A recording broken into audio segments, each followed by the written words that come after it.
Thou that art directing thy will to the attainment of perfection, thou that wilt be content with nothing short of the highest, hearken to a description of the road thou must travel.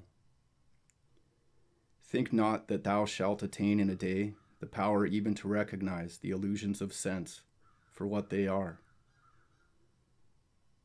Many a time shalt thou sink and wallow in the mire, but at each withdrawal it shall seem to thee more hateful than before. And if only thy will be directed aright, the God in thee will not long leave thee wandering. And think not that thy road will be a pleasant one. After some few gleams of brightness to refresh thee, it will lead through the torture chamber. And when thou art led there, thou needest not to stir a finger, for all shall be done for thee, and thy soul shall endure searching torture. And of thy loftiest thoughts and most impassioned dreams shall be formed the rack on which thou shalt be stretched. Nor, when one fancy is over and the cords are loosened, imagine that thou art then to be released. Thou mayest spend many years, perchance even thy whole life, in this chamber, and again shalt thou be stretched on the rack so soon as thou art able to bear it. And happy is it for thee, if between the pangs thou dost not fall away from this high calling, weaving again entanglements of the senses. For then thou dost but repeat the previous torment, and dost not advance to the more subtle tortures that await the spirit. But if there be no falling away, then are the intervals filled with a peace and bliss which is a foretaste of the joys beyond. And the soul, like one escaped from a dark dungeon, revels in the light of day. To use an apt simile given by St. John of the Cross, this purgative affliction, this subtle torture, is the effect of the divine light on the soul that is being purified, and is analogous to the action of fire on fuel. For the first action of material fire on fuel is to dry it, to expel from it all water and all moisture.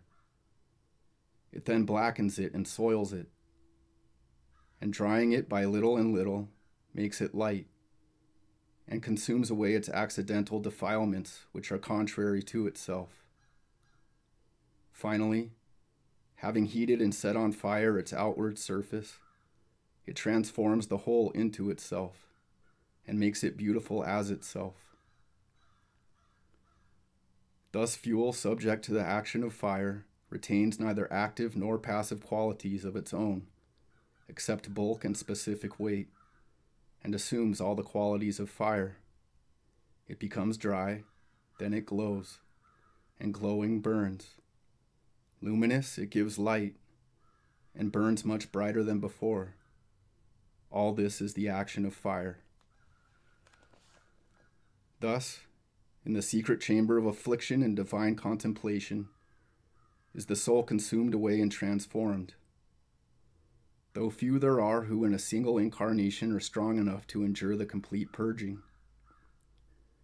But blessed are they who are found worthy even partially to undergo this suffering.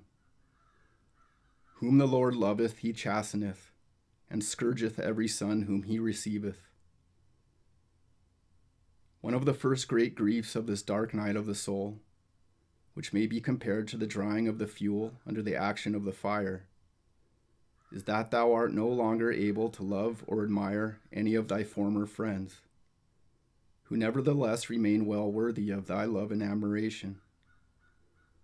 Nor canst thou any longer take joy in any earthly thing, however innocent, for everything within thee seems to be blasted into aridity, and except for the latent knowledge that thou art set towards the highest, thou feelest as if thy whole life were turned into pain. But this also ought to be a help in thy passage through the dark night.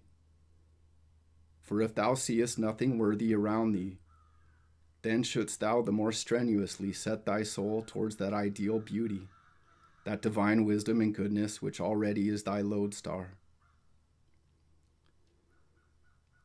And the passion that was in thee, the unsatisfied desire that was like a serpent gnawing at thy heart, shall now be redirected.